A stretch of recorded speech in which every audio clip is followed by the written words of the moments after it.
Josh Libby, the man, the myth, the legend. Thanks for participating in the Atomic Construction Pod. So you're a hero of mine. I just want to tell your story. So thanks for coming, dude.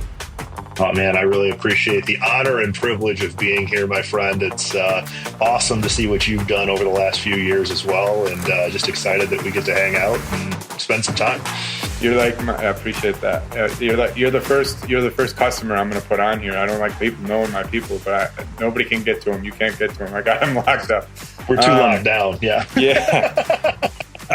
So I want to start just like nobody knows who you are. So, and I think what's really been funny when I do this is like I consider myself relationally rich, but when I ask this question, I realize how little I actually know about the people I think I know. So it's like, shoot, I didn't know that. So yeah, dude, take us from the birth to today. What's Josh Libby, born and raised where? Tell me all the things. Sure. Born and raised Freeport, Illinois. The easiest way to explain that's probably about an hour and a half west of Chicago, though some people in downtown Chicago might have my hide for that one.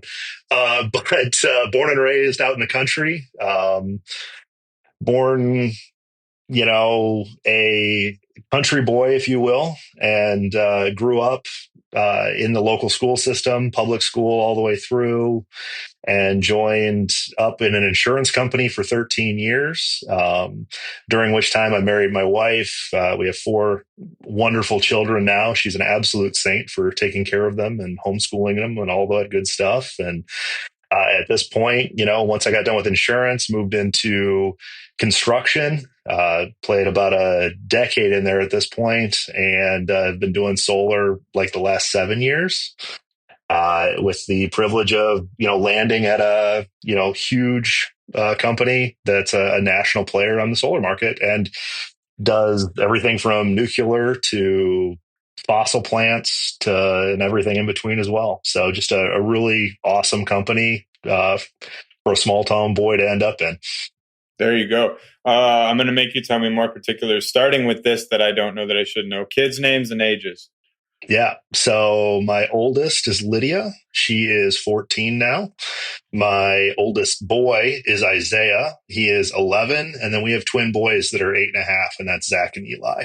Oh, nice. See, there you go. I didn't know you had twins. Twins are, that's where all the study goes. Sorry, Zach and Eli? That's correct. Yep. Nice. Okay. And then, so did you not go to school or you went to college? Were you college or no college? So I have an associate's degree. I went to school and just never finished my bachelor's, but I had the privilege of growing up through a lot of, experiences and have landed where I'm at today as a direct result of learning on the job would be the way I'd probably phrase that. OJT needs to come back instead of bachelor. It's funny. I regret my degree. I wish I dropped out. My story would be better if I dropped out. If I'd have realized when I was young and in high school how comfortable I could have lived being a union worker when I was a little bit older, I think I probably would have made some different changes. I don't regret going to college. I absolutely learned a ton of things, and it has colored what I've done since then. But I think it would have, if we made that more of a public conversation, it would totally change the way a lot of people view the trades and how that can support them and their family over their entire career. People are going to think I gave you the rubric, man. That's what this whole podcast is. So the whole podcast is for. It's like, and so I don't know if you know Kyle at all. He co-hosts with me, but like, yeah, man, the trades are just, well, we're just due for a resurrection. It's like, Absolutely. I'm sure it was the same when you went through school. It was like construction is like, dude, we built the roads you drive on. We built construction's everything. Like, and it's fun, and there's money to be made for entrepreneurs and the workers. So yeah, we'll get into that. So what did you study? Just curiously, what didn't hold your interest? I was a comp sci major. So computer science, programming, I think I really was into that kind of thing. I really appreciate what that's done for my logic and planning and things like that over the years since I did that. But I went to a college for my 4-year degree that was really heavy into low-level programming. And I just realized that I was not ever designed to sit in a cubicle and program all day long. I needed people interaction, and I needed to function at a different level than that. And so I moved on to more businessy kind of things. So let's talk about your build story. So you get into insurance. Tell us about. I think it's actually interesting. So you're selling insurance. What type of Yeah, so insurance? What I kind? was an insurance adjuster. So I'm a legacy insurance person, right? So my dad retired from the insurance industry, served there for almost his entire career. He actually started off as a plumber before that had happened, but just didn't want to do that and ended up in insurance. So for my entire life growing up, like I was like, you know what? He makes good money. He meets with fun people, and he's doing something that's supporting, the world overall and or the country overall, and everybody needs that. And so I was like, very easily slid into that kind of a conversation. He handled all of the worst kind of claims, so suits and legal action and all that kind of thing. And so I was always talking about, how do we handle those, or how's the contract read, or how's that going to be interpreted in the court base? And thought that was great, loved it, up until I didn't. So I was handling, outside claims. I was traveling, meeting with insureds, meeting with contractors, negotiating, all of that good stuff. And it just got to the point that it just really wasn't fun anymore. And they ended up downsizing the position at the same time. And so I was like, now what? And in that now what, I went on to do some sales, did really well, but didn't like what I was selling at all. And the next thing you know, here I am in construction, which I'd said I'd never do, and loved every minute of it. And from there, went on with the company I was with to start solar. So yeah, and I think I should have started with this, but your position, like so Dave Zimmerman.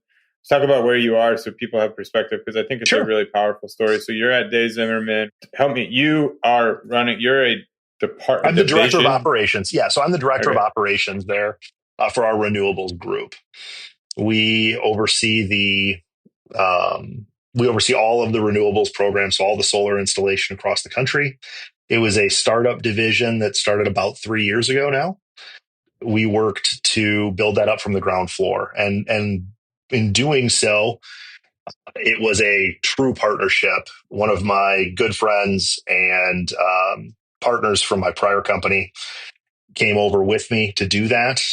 And so That's the Shane Cook, Shane. Yeah, that's Shane. Shane Love Cook. that guy. Yep. He's savage.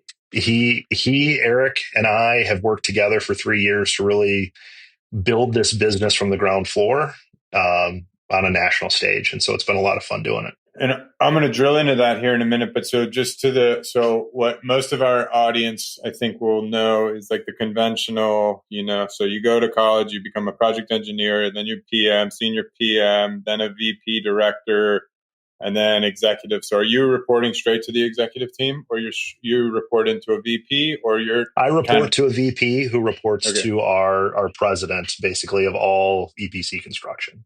And VP, what is he, the VP of? He's vice president of renewables. Of renewables. Okay, got it. All right. And so let's talk. You're doing insurance for how long?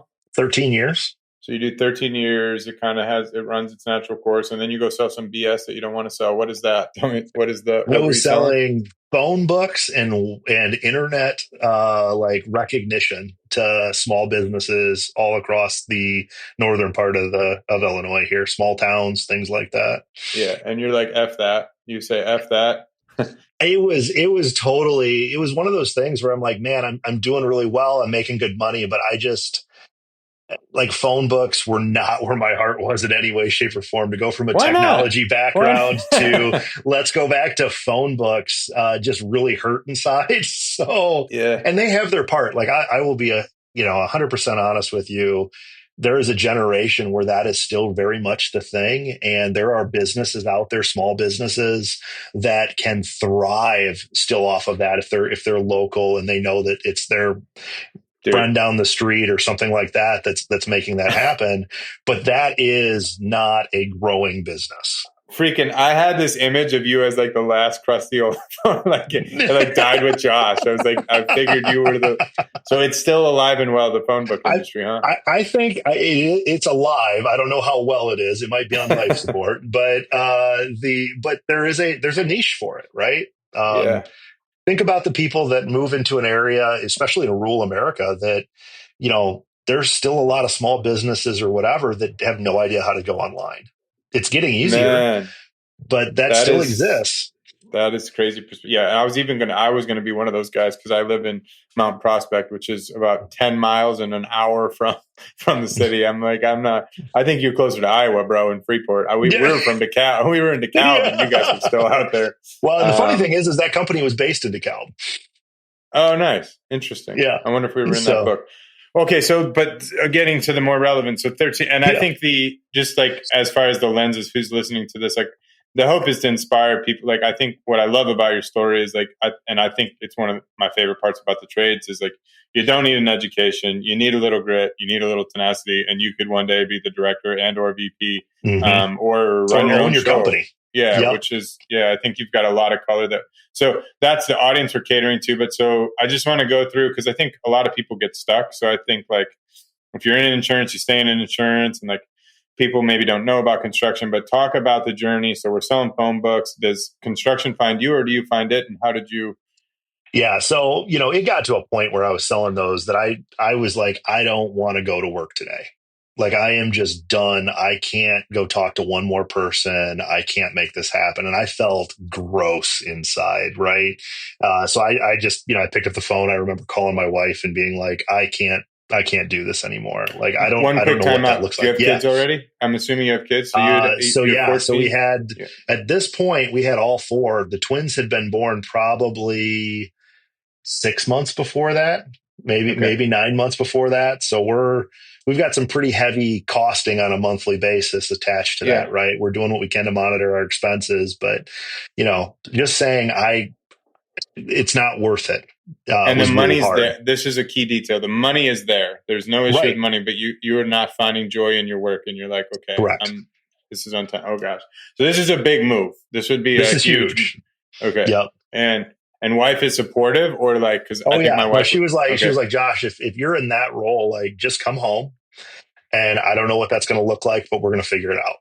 And so, I came home, and we had some talking, had some chats on what that might look like. And, I was fortunate enough that I had made some connections at our local church, and one of them runs a construction company. And he had said to me, "Hey, well, why don't you come work for us? I know that you have already done a bunch of the estimating that we've built those projects then afterwards, from an insurance perspective. Flip the table a little bit, come over to the construction side. Let's see what that looks like." And I so went through that, discussion, what that was going to look like. And is that um, Paul? no, that was not Paul. That was a company called, it's RestoreX was the name of the company, but a Freeport based company that does a lot of insurance work and things like that. And was only there for a short amount of time because it was probably within a month that Josh Fossler, who at that point it was Josh, Paul, and Jim that were owners of Fossler Construction, called me and said, "Hey, come to the union side of this conversation. Like we've got a bunch of work in Freeport and Rockford and beyond, and just think that you'd be a really good fit, and we know we can trust you and keep this whole thing rolling." And so, you know, huge weight off my shoulders when they, started walking me through the benefits and things like that that go along with that. To this day, the union still has provided the best benefits I've ever had in my entire life. So Jim was I knew Paul. Jim was dad, and Josh was Jim Paul's was brother. dad. Yep, correct. And what was it? Restore X? I can't read my writing. RestoreX was original, and then Fossler Construction shortly thereafter. What was Restore X? Is that a carpentry company? Yeah, they do mitigation work, so water Okay. mitigation, mold mitigation, things like that, and then rebuild projects. And for Um, those of us listening that don't know, Union is 1-for-1 industrial. I'm assuming that's a residential outfit. that was the residential open Okay. shop outfit. Yeah, And then Josh comes to you. Is Josh older? Josh is the older brother to yeah. Paul. Josh is the oldest brother. Yep. Okay. And Josh comes to do you know how he poached you? We were doing a small group together at the time, Oh no! So and what was the guy's name from Restorex? He can't be a happy camper. he was a guy that I'd known for years that just was attending the church, but we had a better Okay, Josh and I had a deeper connection would be the best way to okay. say that. So Restorex guy found you, and then Josh stole you within a month. Pretty much. Yeah. Nice. That's okay. And so, and the rest is history. So that's cool. Yeah. So then you go to Foster, and this is interesting. Do you have any idea what year you get to Foster? Because they were ish. Mm.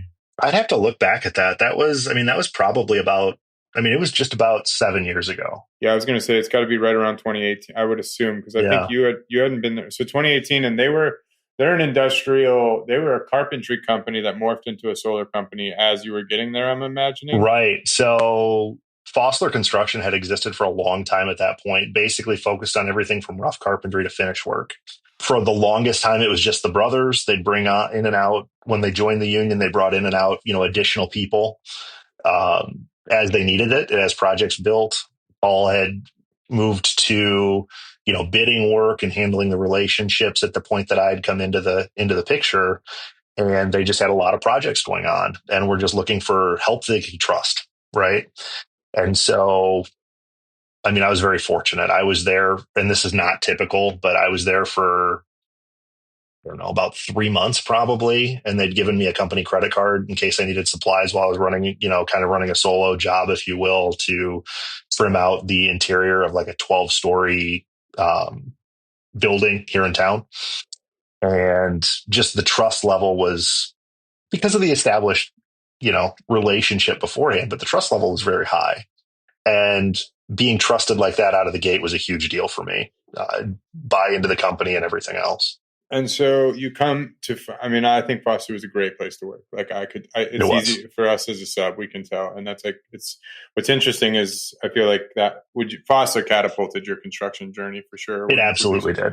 Because it did for us too, right? There's you guys and one other relationship that I followed. It was my first out of state. I think it was Paul that called me first. And then you and I met in New York. It's like, you guys are doing good work out here. You want to come to New York? And I knew. I was like, the answer should be no, but yeah, with you guys, we will. Let's with figure you guys, it out. Yeah. And really, it was that and one other relationship that has made us a national company. Mm-hmm. And I was kind of hoping that Paul had pulled you out of church because, I think my company's grown with you guys brought us into that world. Obviously, I had a keen sense of where it was going, but I was like, this is cool. We want to be a part of this. And solar is what's carried us. So we'll talk solar, but 28, let's just talk Foster. Let's not talk about me. It's very nostalgic to be talking to you because until I'm sitting down talking, I'm realizing that we're going to send this to Paul, and Paul, like it or not, you're coming on here. I'm going to get you somehow. But and you are so responsible for so much of my success. And I always say that relationships are everything. And so it's really fun to see it full circle. Here you are, like the sixth guest on the show. So anyway, Paul, if you listen, thank you. And don't do me dirty. You're coming on. And to you, sincerely, thank you. I remember sitting on the tailgate or talking. It's just my clients are just real dudes that I want to be friends with. If we just do our job, we can establish, it doesn't have to be this transactional. It can just be a thing, right? It can just, from the bottom of my heart, thank you. You guys, I owe you guys, we're an Inc. 5000 company largely because we tied ourselves to Foster and went out to New York and lost a bunch of money with Foster, not because of, we got hurt out there. I would say that. Together though. That's when you find it was a partnership, right? Yeah. And we worked hard together. It's a two-way street, right? There's an easy way and a hard way to do business. And we found the easy path because it was a relationship from day one. And it was, how can we do this better together versus how can I win today? It's something. Yeah, you don't know Kyle, do you? Kyle Nitchin? You'd love his stuff. He's like I don't know if the influential project manager. He's big. Mm-hmm. He's big on that. Right. When I talk to him, you guys have a lot of the same ethos. The unfortunate part, and to all those listening, is that should be the norm, not the exception. And it's the exception. Agreed. Most of the PMs we work for, they give a crap about us. They're just in it to rip us off. But man, when you find somebody that cares about you, you go to New York and lose a bunch of money and then build a company around. So it's cool. But let's talk. But I will say, I do have to just add on to that though and say, even though we all took a hit on those projects, right? It catapulted the visibility of our companies in a very positive way Yeah. as a direct result of doing that. Yeah, and I shouldn't say we lost a bunch of, that's Yeah. the wrong. Yeah, for sure, it was a huge win. It was a total win. I mean, yeah, I mean, well, and that's what I wanted to talk about because. So, do you have any idea the size of the company when you walk in, and then when Paul exits? Because like I think like it's trending in our industry, all the big money's trying to buy us. So over the course of my time there, we grew 1,400% over 4.5 years, five That's years. insane.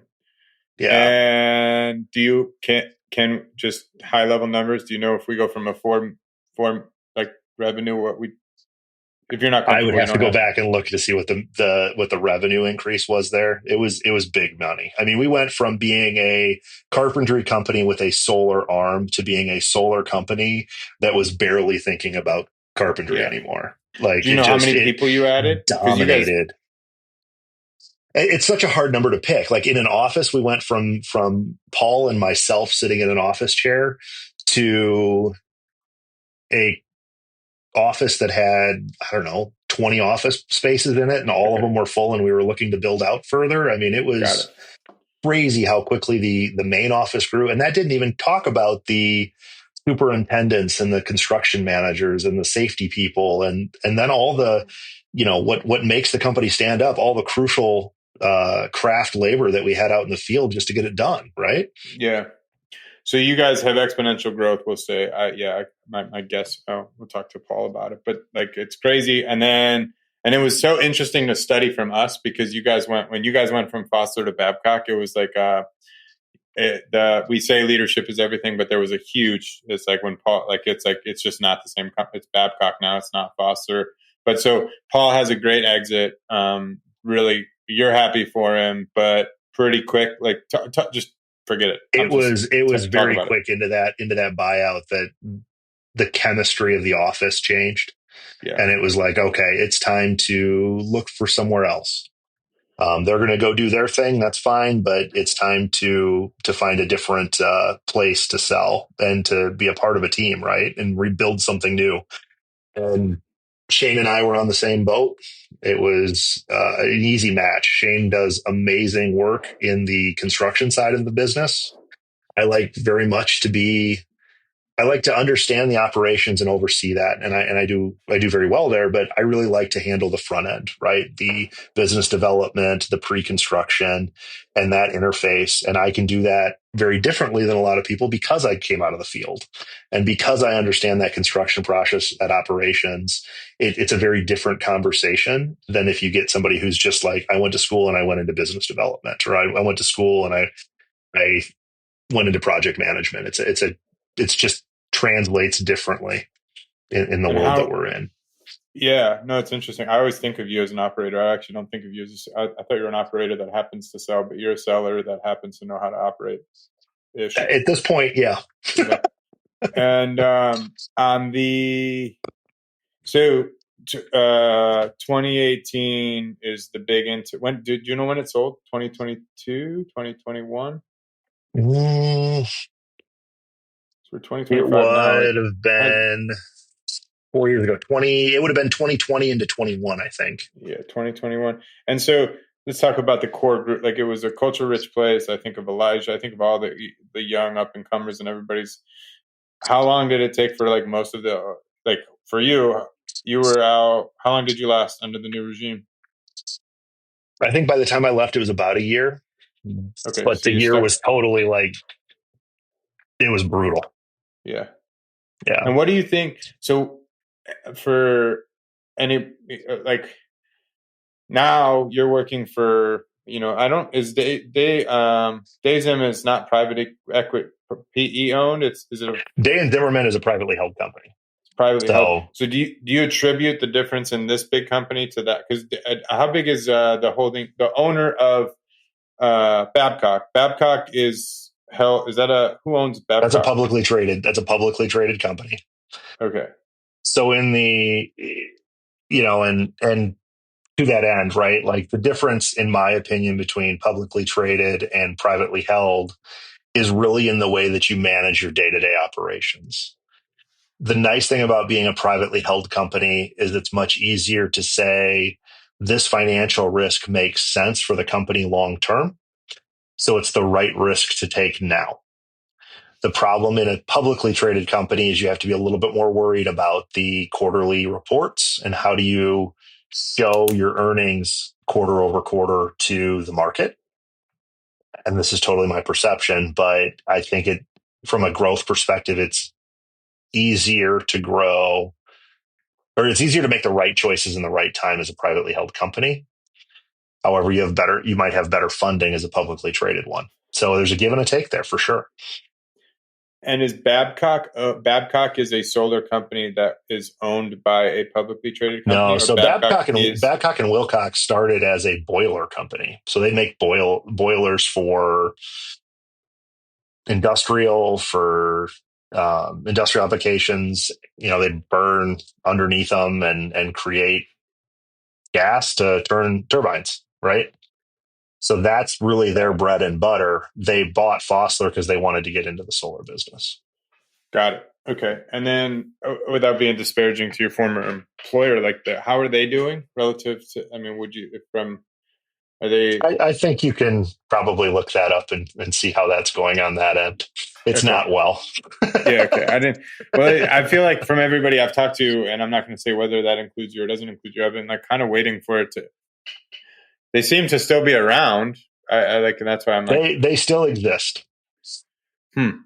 And so when you look at, let's see, which way do I want to go with this? All right. Well, let's talk about. So then you're looking and you find Days In, or Days In finds you? That was actually kind of a little bit of both.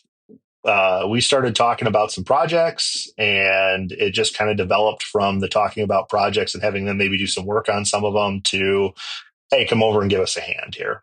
And that was in their first year, really, of that being underway. And it just was really a perfect timing. So that worked out really well, and we were able to make that work and bring kind of some connections and things like that over that allowed us to grow rapidly. We did over 50 megawatts basically in the first year we were building of solar, which is a pretty big number for a year one company, really. And let's talk about Days In, and you guys you'll sub out mechanical, or you're doing all EPC? We do full EPC. We sub out civil, we sub out fencing, and the rest of it is kind of just depending upon the situation. Generally, we do all of our mechanical installation in-house. Electrical, we work with some really great subcontractors, but we have the capability to do it in-house as well. And the final commissioning and stuff would fall in that same boat. So mechanical, electrical, mostly in-house. You have subs, sub the civil, sub the fence. And are we allowed to talk about? So year one was 2023, 2024? It would have been 23.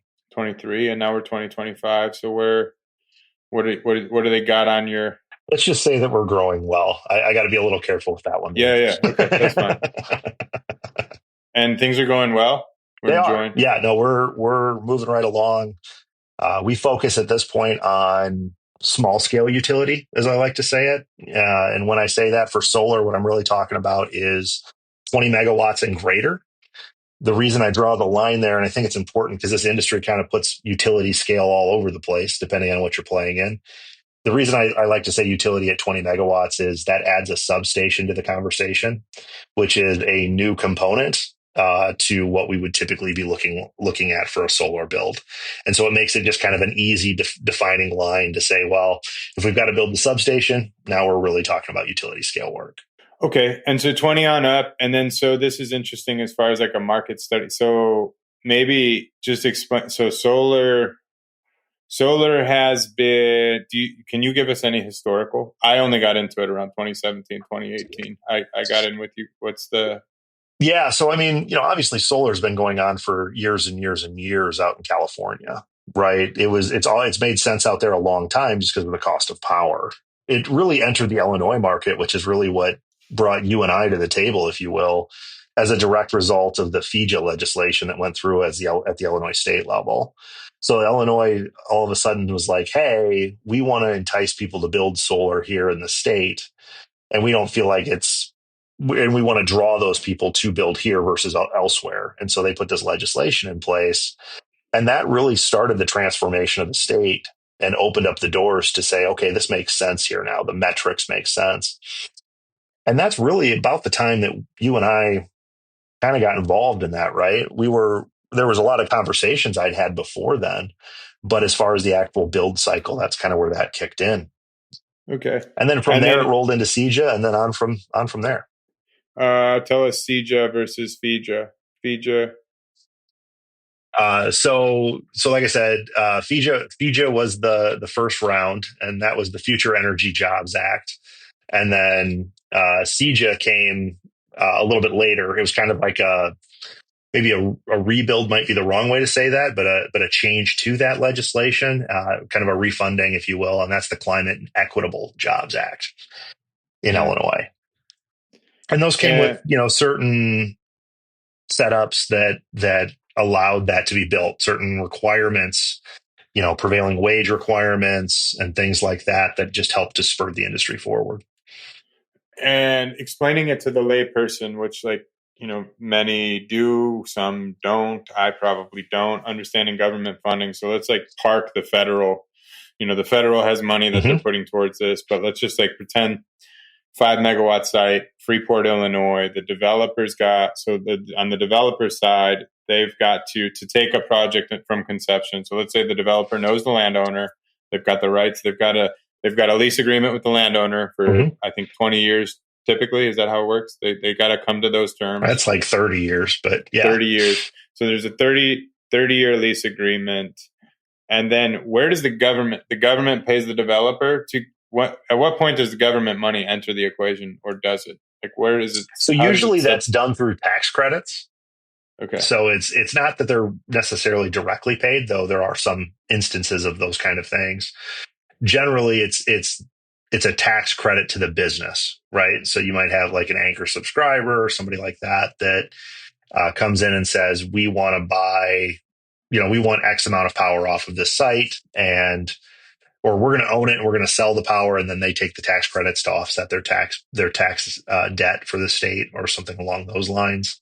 So I'm going to make you go slower, different angle, because I consider myself a relatively well, I'm going to smart. be honest with you as well. This is a little out of. I can give you some kind of box it in, but it's not necessarily my perfect forte. Fair? Okay, no, that's fine. I think honestly, this would be this is fine for us to be idiots teaching idiots a little bit, because you're closer to it than I'm. But and I'm hoping if you have any developer, if you want to use it as because one of the things Kyle and I intend to do with this is talk to the true developers and understand their world. Because I know they got to go. They're really that's where you're going to get the best information about how are they looking at it, right? But in concept, just because you're the closest, you're the best thing I got right now. But if you ever want to use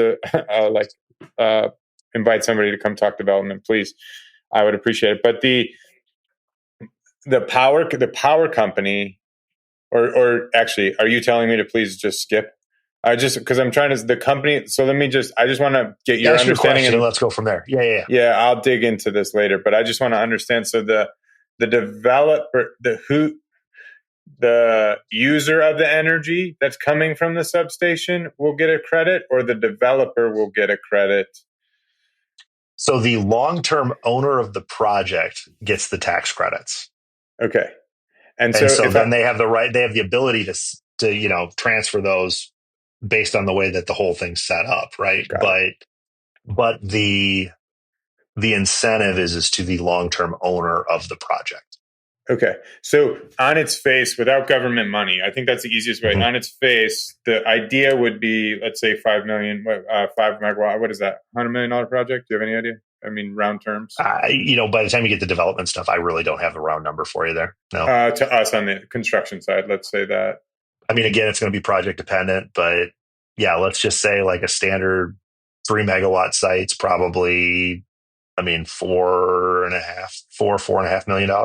Okay, it is 400. Okay, see, that shows you how ignorant I am. So it's $4.5 million. Let's say $5 million.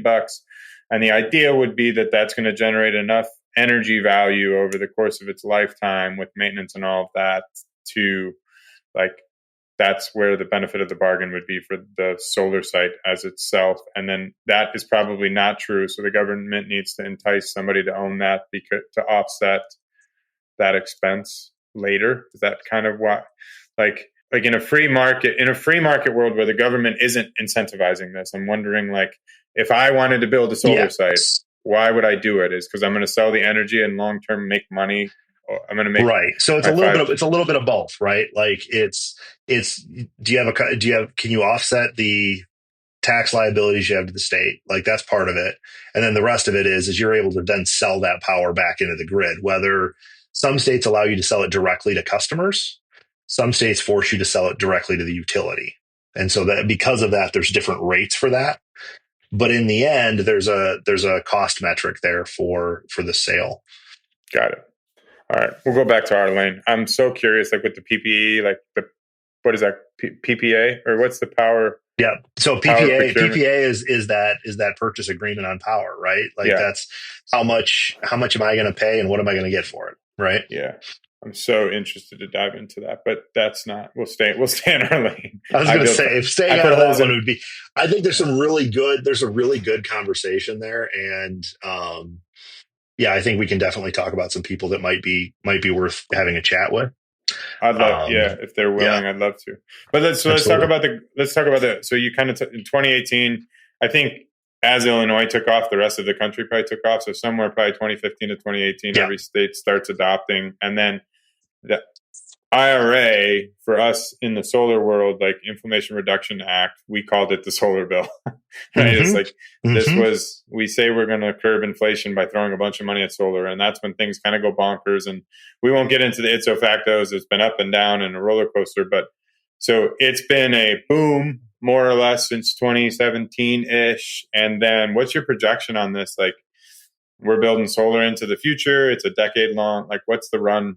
So we're in a really unique situation right now, in that because of the shift in leadership at a federal level, we're obviously in a downturn right now in the solar industry as far as the coaster goes. Everybody's trying to figure out how do the tariffs affect it? Like, what are the tariffs going to be long term? And how does that affect the final product, right? Like, we have to get these components. What are they going to cost us? And does that metric still make sense? So we're in a slow right now for the industry. However, I see that turning around once they sort that piece out. I think there's some really good financing there. The IRA obviously is getting looked over. We feel that it's probably going to be more of a few cuts here and there, if you will, in order to handle some other legislation long term from a country perspective. But as a generality, the solar hopefully will remain unaffected. And so, notwithstanding drastic changes, assuming we kind of stay on our trajectory, you think it's a 20-year thing? Like, when are we at? Like, is it forever? I mean, if you look at the charting, we continue to see growth. 8-10 years down the road, yet we're still seeing increases in build each and every year. I think that is very dependent upon the legislation continuing to follow. Right. It is a market that is being driven by those credits right now, but it's also a market. It's also the cheapest source of power long term. It just takes a lot of square footage. Like, if I'm being totally honest, it's a large amount of space for the power that you're getting. But if you don't have to maintain it very much, you don't have to have somebody there monitoring it all the time. There's a big advantage to having that as an asset on your books as well. I think that the commercial industrial market for solar will continue far into the future, because all large companies, big businesses that have large square footage are going to be looking for ways to just reduce their electric bill long term. And solar is an easy way to do that they don't have to worry about it. And when you say that, I'm assuming that's like data centers, or are you talking like high rises or any factory, anything industrial? So I think anything that wants. So when I'm talking commercial industrial, I'm talking, warehouses, cold storage, all of, those kind of businesses, even office buildings and foundries and all of those kind of buildings that are very large and have lighting and heating issues and things like that that are using power, solar is an easy asset to put up there and forget about. It continues to power, it reduces your bill, and it gives you an asset on your books if you own it outright, just like the building is. Understood. That actually helps me understand what you're talking about earlier with the owner. So, okay. So you would say for 10 years, if we're building 1 megawatt now, it's going to go 1.1, 1.2. It's going to keep, it's not, we're going to keep increasing the volume per year for at least 5 years, Yeah, probably 10 years. if you look at, SIA and things like that, they're projecting growth year over year over year for uh, into 2030 Got and it. beyond and well beyond. So Got it. So it's a good place to be. You're it's a comfortable. great place to be right now. And it's, states like Illinois are doing awesome things with equity eligibility. They're, pushing incentives to ensure that, areas that maybe are more depressed amongst the state are getting more opportunity to work on their sites as well. And I think that's awesome that we can make sure some of that money is getting funneled into communities that might have been hit by either large companies leaving or other issues that may have affected a town. Very good. All right, cool. Anything else on solar you want to hit on that I didn't ask that you think it's important for people that are unfamiliar or less solar informed that should be talked about as far as I the think industry I goes? think it's important for people to understand that even if your house is heavily shaded, you just don't put you've got opportunities to go with solar, reduce your electric bills, and not put it on your house. Some of the industry is literally building fields of solar so that each individual house has an opportunity to gain power from that field at a reduced costs, and you can use that resource on your home wherever you're at amongst the state. So you don't have to have a clear rooftop. That's fantastic. I learned that today. Time now. I did not know that. And so you're a proponent of a residential application. What prevents you or what precludes you from going into that space? Obviously, most people graduate into industrial, but I know nothing about the residential So that space. is distributed generation. That is what that's all about. It's about serving residential power to an area, using it at a distribution level, so at a house to house voltage level, and plugging in a large chunk of solar to that area so that you're not worried about transmitting it across the state or across the country. You're really focusing on the market that it's there for. So when they plug those in, they're really powering those communities. The rest of it's a math problem for the utility to say who's actually paying for the power where, but it's really plugging in each of those communities. And if I was looking at it from my house, generally, if I put, let's just say, take a 2,000 square foot home, if I put solar on my roof, am I going to have a surplus in general? It's more, is it per house, one So they house? have to balance. They have to balance that out. That's a conversation where the utility, or where when you design the solar for your house, it's based on your current usages, because you can only put so much there based on what you're taking in. They won't let you push more than that out to the grid. And that's a state by state decision based on what they've decided. Some won't let you export at all. Yeah, and I was more interested in just as a but I'm a simple thinker, and maybe that makes me stupid.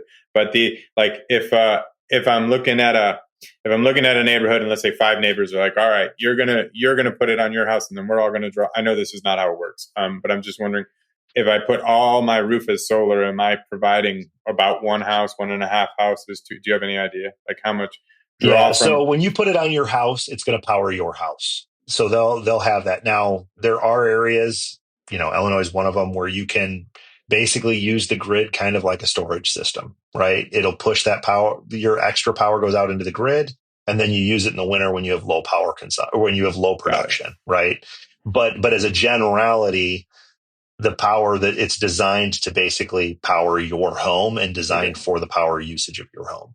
I didn't know. Yeah, I was just curious if you could do one per three or whatever. If they have to, would they? Could you get that if you wanted to set it up? Because you're saying they design it for one, but is the capacity? if I lived in a community with 5 friends and I was the only idiot that was willing to do it, could I like generate more with that kind of square footage? So if you only had one meter and you were all behind that meter, I suppose there's potential, but generally speaking, no, that's not a thing. But I'm more curious in the potential, the like total potential of the energy from that would Yeah. So probably I mean, could. if you have enough real estate, and so the utility won't let you do that Yeah, necessarily. Like they don't let you got just it. like as a residential Yep, customer say, I'm going to power my house and my neighbor's house, right? Like yep. that's not a thing. But they will let you tie in behind your meter and they could tie in behind theirs. Now, theoretically, could you set something up where you were using the same space? Maybe. I don't know. I've never gone down that road. I'm asking the wrong question, and it's a me problem. So to the listener, I apologize, and I'm going to stay on this because I'm dying to know. I'm just wondering if it wasn't. So if the utilities were out, and I'm wondering, and one rooftop, is there power potential for up to however many houses, or is it typically You're about saying a from a one? square footage perspective. Yeah, just like in general. Yeah, Yep, yeah, yeah. So it's going to depend on how big the roof is, or the ground area that you're mounting to, and what kind of shading issues there are. So is there potential? Sure. Yeah, if you so had a big it enough in roof, you could power multiple things. An example of this would be in a commercial situation where you have a commercial building with maybe multiple owners owning different sections of the building. yeah, They might all have one big array up there, but it might be tied into all three of their got it. services. Yep. Yeah, understood. All right, I'll get off you. I'll get off you on the solar. Thanks for the. Anything else? So No, I'm you, good, man. you don't need to see sun to have value on solar. All right, I'm going to do leadership. This is a fun one, and these are like my stock questions that I like to ask all the leaders. So do you have, or can you provide, like, the definition of good leadership from the desk of Josh Libby? If you had to consolidate, I find it really interesting as you're pondering that this is a stumper. Like, we're all leaders and we live it every day and we know how to live it and we know we have our values, but like, there's not really a universal definition. So, I think the biggest thing about being a leader is also being a servant. mm, You need to be willing to help and assist, not just boss around. You need to be willing to coach and mentor, and you need to be willing to um, let others find their way to get it done. Just because there's a way you found to do it doesn't necessarily mean it's the only way. So being willing to listen and understand their concept, and obviously you don't want it to go off the rails, right? You're there to provide some guardrails, but helping them to find their own solution is going to help you long term as a business or an owner. good to go. What would your like 3 to 7 key leadership traits be? You said a couple of them, but what, like, when you think of the characteristics that a leader should embody, what's that look like for you? A good listener, a great coach, somebody who's willing to do the work. Got it. Thank you. Favorite part of the construction industry? They get easier. Favorite part of the construction industry? Yeah, like what you love most about Signing the contract. it. Closing the deal. Signing the deal. But if somebody's listening and they're curious about construction and you're like, you should come because this is awesome, what would you say? I would say it's the brotherhood, right? And sisterhood that goes along with that. It is a group or a family type group that will come together around you and support you and teach you. Now, it might not be the nicest teaching you've ever had. I've had some, I used to say that working with the hardest person on the floor is probably going to give you the most input on how you're doing. Okay. And then if you could change one thing about the industry or what you disdain most or wish would change in the greater construction trades, what would that be? I think we just need to do a better job of reaching into schools and the youth of today and helping them understand the long-term potential of both the construction industry in general, as well as the way it can support them and their families. Not everybody's built for college, and not everybody needs that route to be in their portfolio. There's a lot of awesome youth out there that if we could plug them into the trades as soon as possible, they are going to become absolute rock stars. Word. That's the same. I have this. It's like, I don't know. It just, I think the the damn shame of it all is because like, I think like I don't want to work with my hand. Like I mean, I think everybody values their time and everybody wants some passive income or whatever. I think what it's and so the trades feel like the least becoming way to that. But I think they missed that. I think there's some, yeah. I'd put a spin on that though, and just say that, when you start to really think about it, when you work in the trades, like you have a set amount of hours that you're trading for a very good paycheck and benefits to go along with that. You still have a lot of free time outside of that. So if you want to have a side hustle, as they say, or something along those lines, like there's time to do it, and you can actually count on it a lot more. I would argue in the trades where you can say, I start at 7:30 and I'm done by 3:34. You know what I'm saying? I wish we could do it. The union won't let us, but man, if I could get it set up, we'd be a lot better off if we could let our guys work like 10, 12s, and then be done for 2 days. I know there's some sites that run 10s. Like it'd be give them 3 day weekend. Like I think we need to be less rigid about that stuff and let people choose. Like I'd rather work that. Like if I could work 3 12s and a half or 3 12s and then an 8 and get overtime in 4 days and then I get 3 days back. Like I'd want to do that. And I think we could put some back. That's not allowed in the unions right now, but there's anyway. Okay, this one's another tough one. What makes Josh Libby unique?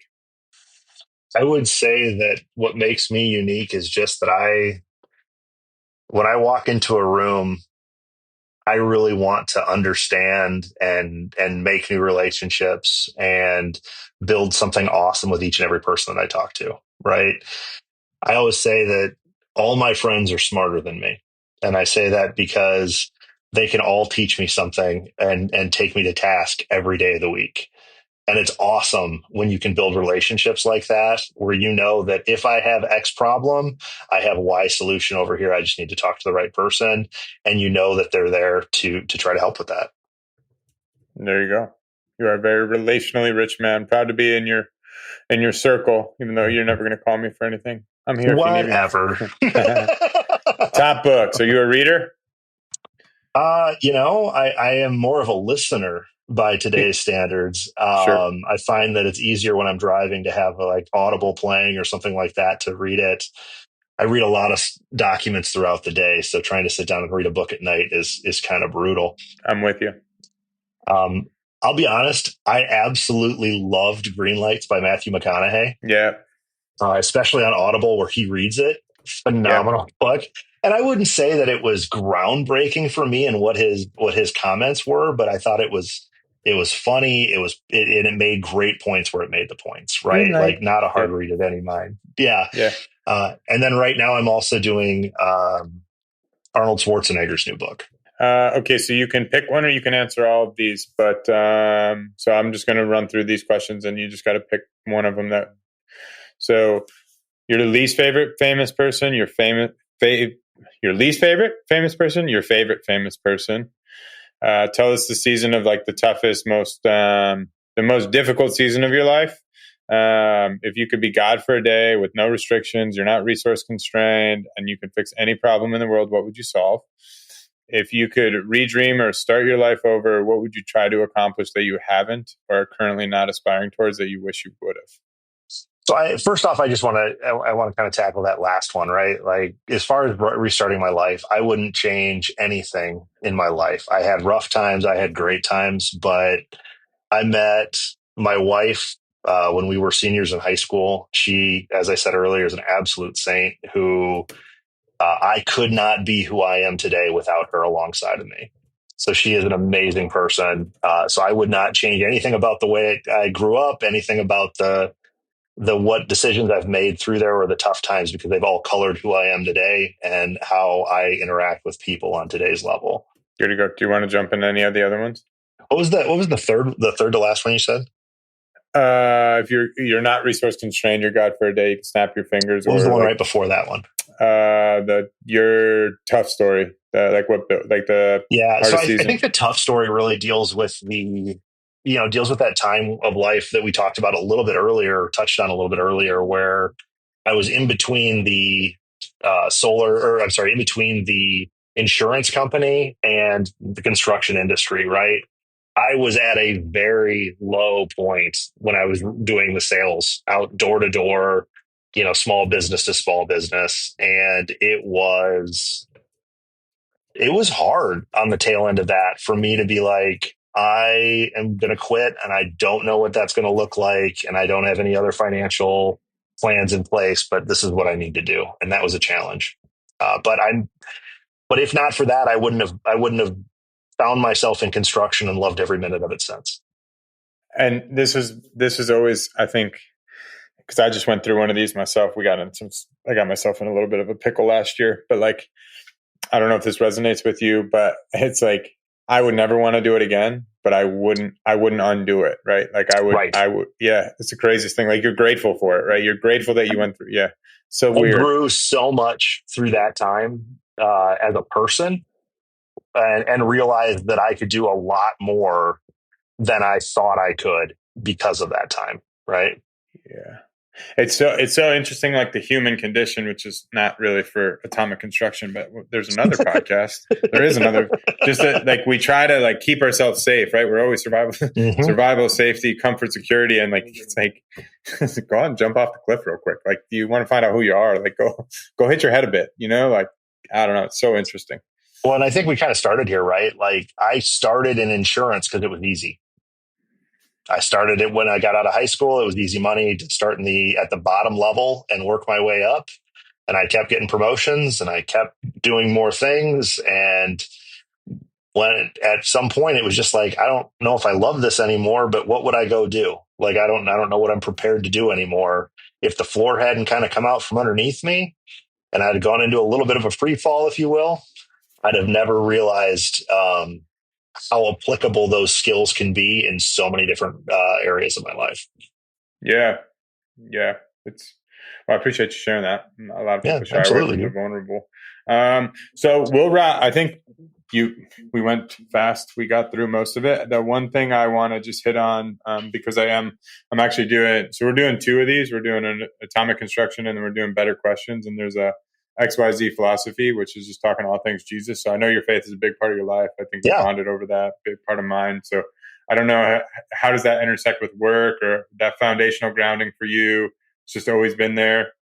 I think it's a big thing. So, I mean, I was fortunate in that I, came to Christ when I was about 7 years old. But how's life really changed for a 7-year old? You know what I'm Yeah. saying? Like, you're still at home, you still got mom and dad, you still, at least in my case, and I was still a little punk at that point. I don't think it really set in until my teen years, like that commitment and what that really was.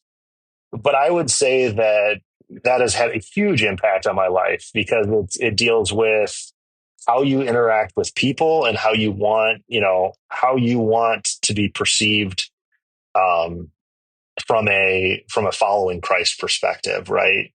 You want to be truthful with people. You don't want to shy away from the hard answers because there's a difference between being kind and being nice, right? And I Mm. think that as you really go through like biblical teachings and things like that, like being kind is really what's being pushed there, or being presented there, right? It's about being honest with people about where you're at, but you don't have to be mean about that. Mm. And does that make every business deal work? Absolutely not. There's definitely been times that I could have lied and it would have been a whole lot easier.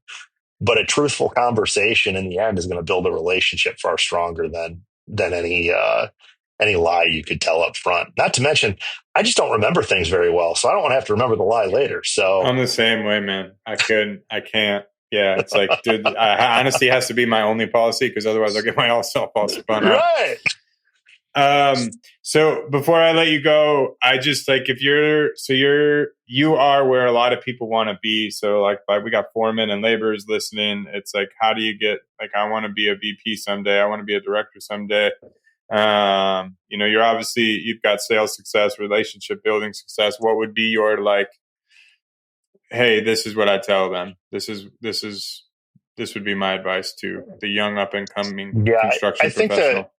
I think there's a couple things there, right? Like first off, no matter what anybody tells you, put your head down, work hard, and learn everything you can possibly learn. And the second part of that conversation is, take the time to build the relationships, because there's going to be times where you're in a lull that relationship may pick you out of. I was very fortunate in that I met the right people in the right timing that took the skills and the effort that I'd put in and realized what could be done with that. And that picked me up through some pretty dark times. It's all about the people. Who, Not How. Have you read that book? It's a good one. I haven't. I will add that to the list, though. Thanks for being here, dude. Oh, absolutely, man.